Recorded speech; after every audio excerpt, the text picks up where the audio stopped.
going on, guys? Once again, how y'all doing tonight? This is the Club of the Man 1993, and yes, this is weird, since when am I doing two streams on a Wednesday night? Well, I thought I'd give it a shot this week. With me being interested in NXT this week, mainly due to the hype for Adam Cole explaining himself with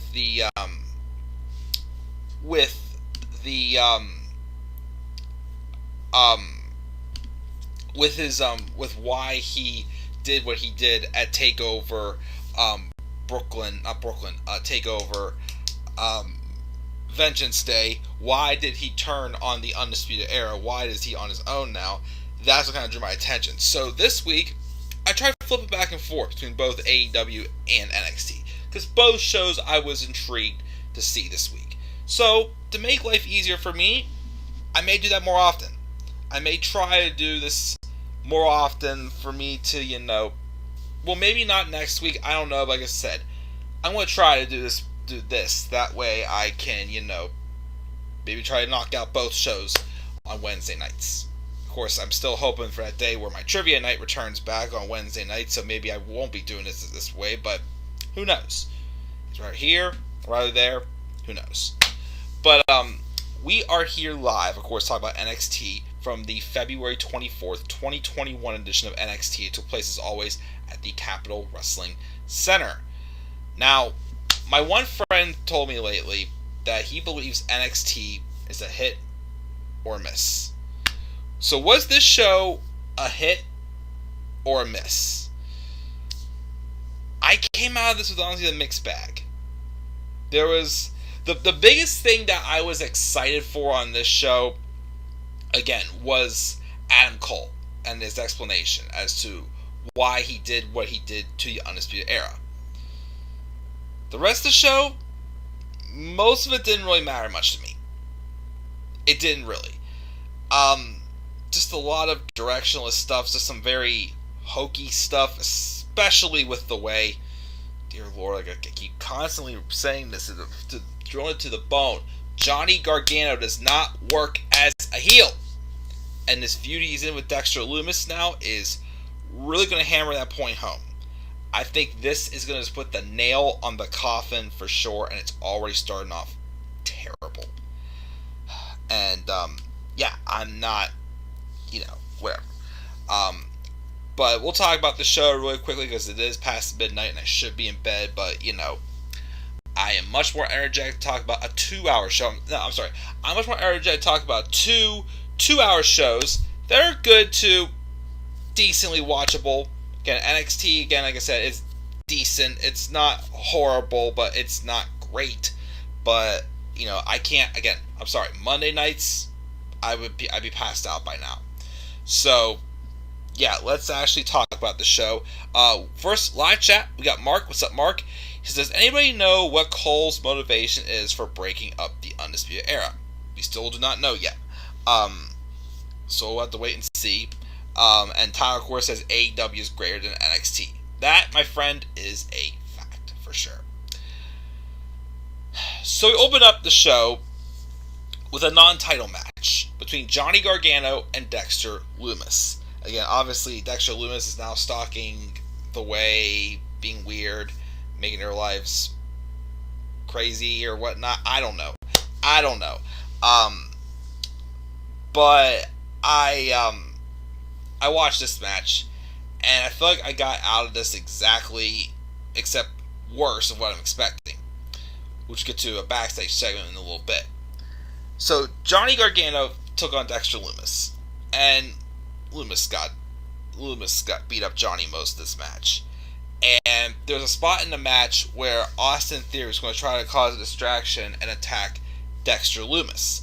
Well, obviously, Austin Theory is not going to admit, based off of a segment later, that he's afraid of Dexter Lumis. And off of miscommunication between that, Johnny accidentally took out Austin Theory by mistake. And then Lumis put this submission squeeze on Gargano and got Gargano to pass out and go to sleep. So not a completely clean victory, but still, obviously, it's like, why couldn't this suspend this for the NXT North American Championship? We all know that. I'm pretty sure, knowing how high NXT is on him, and I'm not that high on Dexter Loomis. I'm sorry. I've given him a shot again. Like I said, I just feel with the crowds not there, I really can't, get behind some of these fresh faces to determine how good they really are. Some I can, some I can't. Dexter Loomis, one I feel is just a tad bit overrated. But he gets Gargano to pass out, and I'm still thinking he's going to be the one to dethrone Gargano for the North American Championship. Which, like I said again, it will put the nail on the coffin for this Johnny Gargano heel run. As I just keep saying, it's horrible. I don't like it. We'll get into in a second. What happened later on the show. But Loomis won, and then Regal is on the lookout for Santos Escobar, who's claiming that if he doesn't show up for his match against Karrion Kross, he's going to be stripped of the Cruiserweight Championship and suspended. We also see a video package of MSK celebrating their win at Dusty Rhodes Tag Team Classic. And then they have an interview where Nash Carter shows off his tattoo he got in honor of his father. The legacy lives on. He and Wes Lee are appearing next after these commercial messages. We get superstar profiles also on Shotzi Blackheart after the break, who's not paying us to, MSK also can do their backstage interview where they're jumped by Lorcan and Birch, and then so that's just teasing for their tag match sometime soon. I know next week we're getting the women's tag title match, MSK, Lorcan and Birch. Not sure when that one's happening. Leon Ruff was supposed to have a match with Tyler Rust. Before the match, Malcolm Bivens gloats about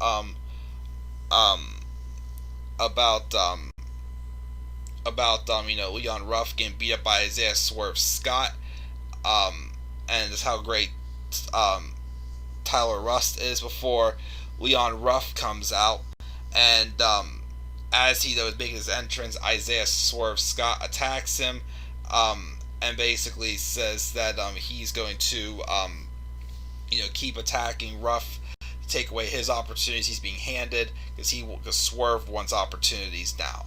And Bivens just raises Russ's hand as just acting like he won. So, like I said, I still think this heel Isaiah Swerve Scott is super miscasted, just like Johnny Gargano. I'm already bracing myself already because Swerve should be a top babyface. Again, this heel run is just so freaking random. Like, who is there really for him to work with as a heel besides having him look like jobbing out to like Bronson Reed and several other superstars he's jobbed out to since this slow burn heel turn that again was solidified last week. So not really for that at all. I'm not. We also have a segment where Regal is offering Zoe Stark an opportunity against Io Shirai. She was then cut off though due to technical difficulties. We also see that Cameron Grimes is backstage reenacting the segment with Ted DiBiase offering a kid money to dribble a basketball. And then basically he lost out on $1,000. He didn't realize that DiBiase kicks the ball away to avoid paying. So he's angry, but then if he's so rich though, why should he even care, as he said. So he still got lots of money.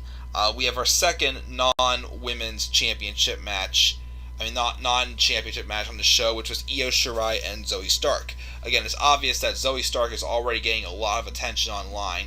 A lot of people are definitely recognizing her as a pretty good talent. Of course, she has nothing to worry about because she is blonde. So I'm pretty sure Vince McMahon would push him in the words of Cameron Grimes to the moon, as Zoe probably will get a good push. But she had a good match with Io. Io, though, would eventually win the match and then show some respect to Zoe Stark. Afterwards, though, out comes Tony Storm, who, as I said, is really looking good. really looking in great shape. She comes out and says, "Last week I kicked your head off and you didn't do a thing about it. There's a reason you pinned Mercedes at TakeOver and not hers, because she knows that Io can't beat her based off their history." Io's like, "I'll fight you anytime, any place," and then Storm basically said, "Go to Regal and make the match." And then Io's like, "You're on," and it was announced later in the show that we're going to get Io and Tony in 2 weeks for the Women's Championship. So I'm cool with that. Again, these two I think have a good match. I still think that there's a good chance that Tony's going to be the one to dethrone Io, as I think has been the case since she had came back and turned heel. So I still would like to see that happen. So sounds like a plan to me. All right. So earlier before, when I said I was not a fan of this Gargano and Loomis feud, here's why. We have this segment where Johnny just berates Austin Theory for not hitting Dexter Loomis. Theory says he's a misunderstood guy, and Johnny's like, "He kidnapped you. He's not misunderstood. He's a psychopath." And I was just like, okay, either Theory is crazy, as Johnny's saying, or, he really was, like, just scared of him not admitting it. If Theory is actually scared of not admitting it, he's doing a good job at not making it obvious. That one's 50-50. Here's the turnoff one right here. Candice LeRae was saying how he should be in jail. But Indy Hartwell says, actually, I think he's kind of hot. We're starting this now with Dexter Loomis. Creepy stalker guy saying some random, newbie is saying he is hot. I'm like, don't even. Again, this is already getting hokey enough, again, with Johnny Gargano being miscasted. And, if it was roles reversed, maybe it would work, because Johnny can play the great sympathetic babyface, while Dexter Loomis, I think, can probably work better as like a creepy stalking heel that just playing the mind games with Johnny Gargano we want to see overcome. But again, this whole thing with the roles reversed, it's just not working. So that got hokey, and then Johnny just snaps, and basically sending them both to therapy. Why? Made no sense. Cameron Grimes tries doing this whole thing again, but again he doesn't. He's not able to pull it off. But he says, "I'm not going to fail again." Xia Li took on Casey Catanzaro, and basically the match ends when I guess Xia Li had destroyed Casey's right knee, and she attacked Casey again afterwards. And then Caden Carr is trying to stand there going, "What's wrong? What's wrong with you?" Blah blah blah, this and that. And Zia's like, "You're next." So I guess we're getting Caden and Xia next, and Casey's already taken out. Ouch. That just sucks. Cameron Grimes has finally tried to figure out the way to win the basketball challenge. He punched someone in the face on the first dribble, and he thought he pulled it off. Throws my ever yelling Ted DiBiase, "Kiss my grits," and the man knocked out. So fine. The Grizzled Young Veterans. The Grizzled Young Veterans take on Drake Maverick and Killian Dane, and Grizzled Young Veterans won, as they should have. So that's that one. I didn't care about that. The main event match, because the last thing on the show was Adam Cole's segment, but the main event match of the show was this no disqualification match. Another non-title match, actually, which why would it be? I'm pretty sure Karrion Kross is not a cruiserweight. between Santos Escobar and Karrion Kross. Legado del Fantasma made their way out of an SVU. As Escobar does show up, so he's not going to be suspended, and he's not going to be stripped of his Cruiserweight Championship. The match, though, started out in the parking lot, as most of the first half of this match was a parking lot brawl. Eventually did get back, into the Performance Center and some moments of 3-on-1 attack on Karrion Kross. We had some spots where, they crashed through things like tables, through barricades, and all other stuff. It was a pretty physical, brutal match that I will say, in a sense, I liked. But here was the problem I had. Karrion Kross is supposed to be a monster, right?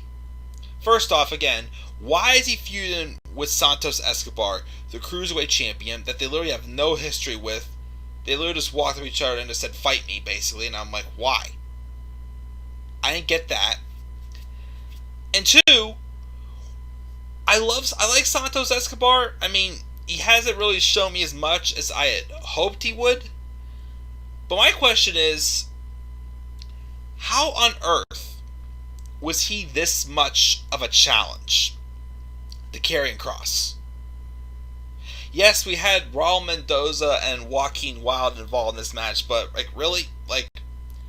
Are any of those guys that big of threats to Karrion Kross?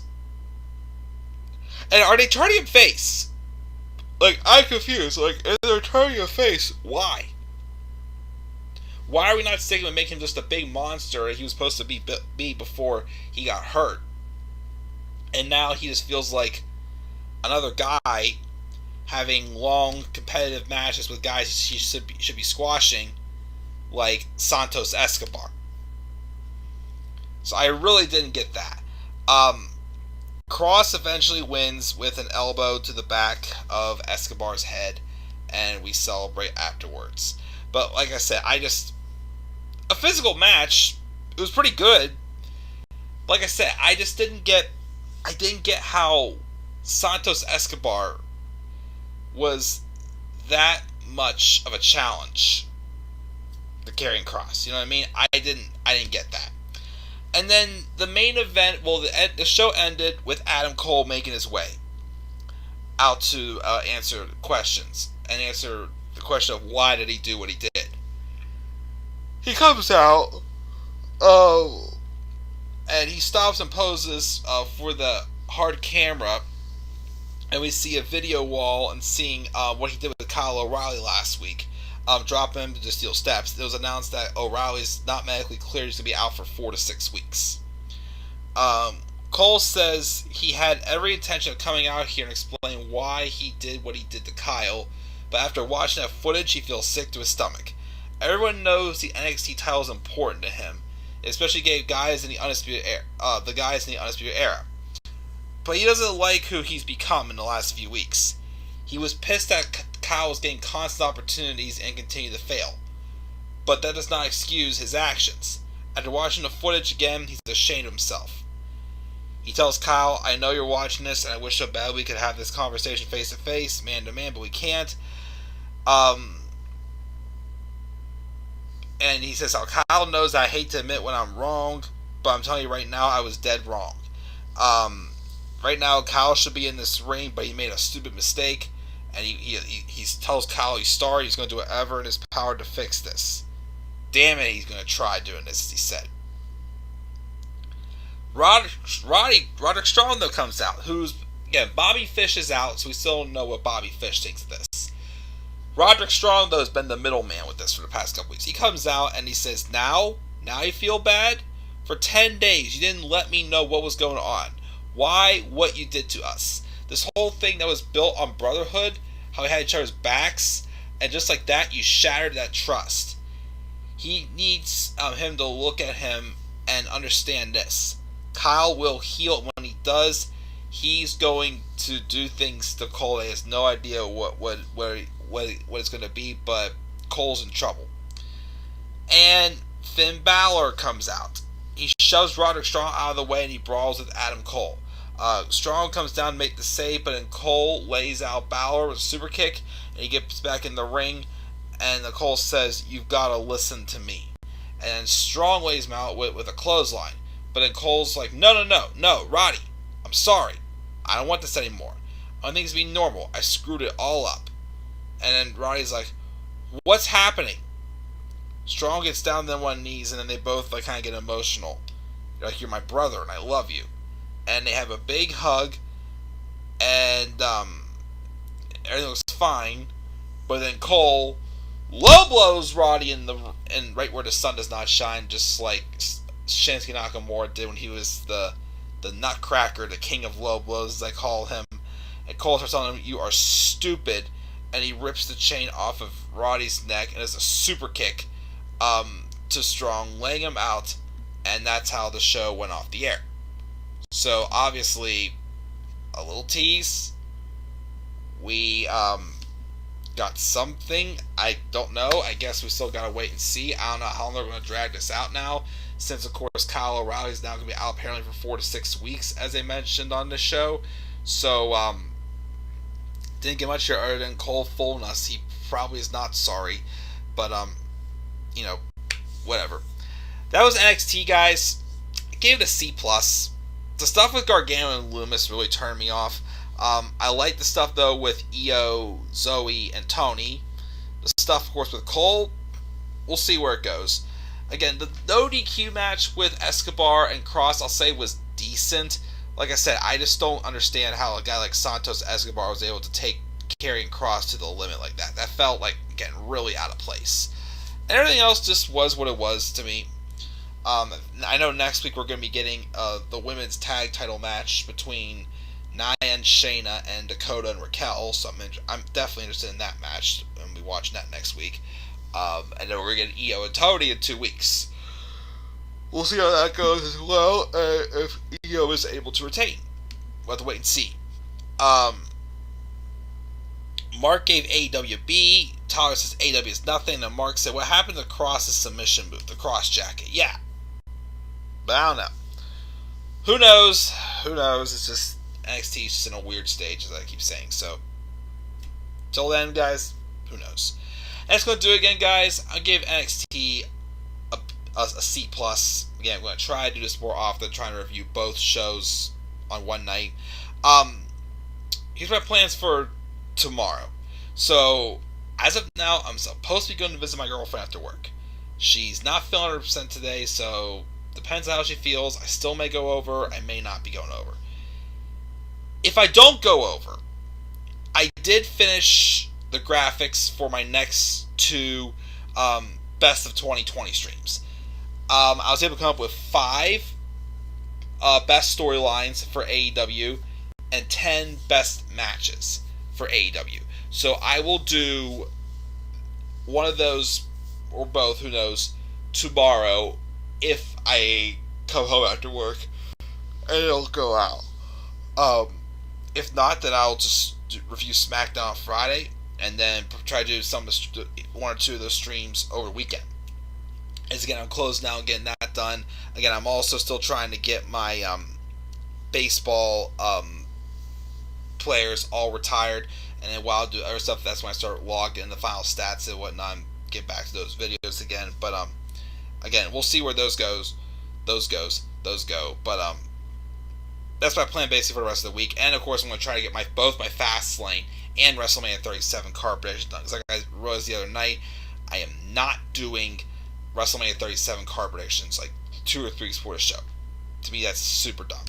So I'm going to try to get those in sooner rather than later. Excuse me. So guys, that's going to do it. Again, C+ for NXT. What are your thoughts on NXT this week? Leave your thoughts down in the comments section below. Be sure to always slap a like on the video and subscribe for more content to my channel. Follow me on Twitter at DemandAir93. Until then, guys, I'm signing out. I'll see y'all later. Have a great rest of your day. Peace out, everybody.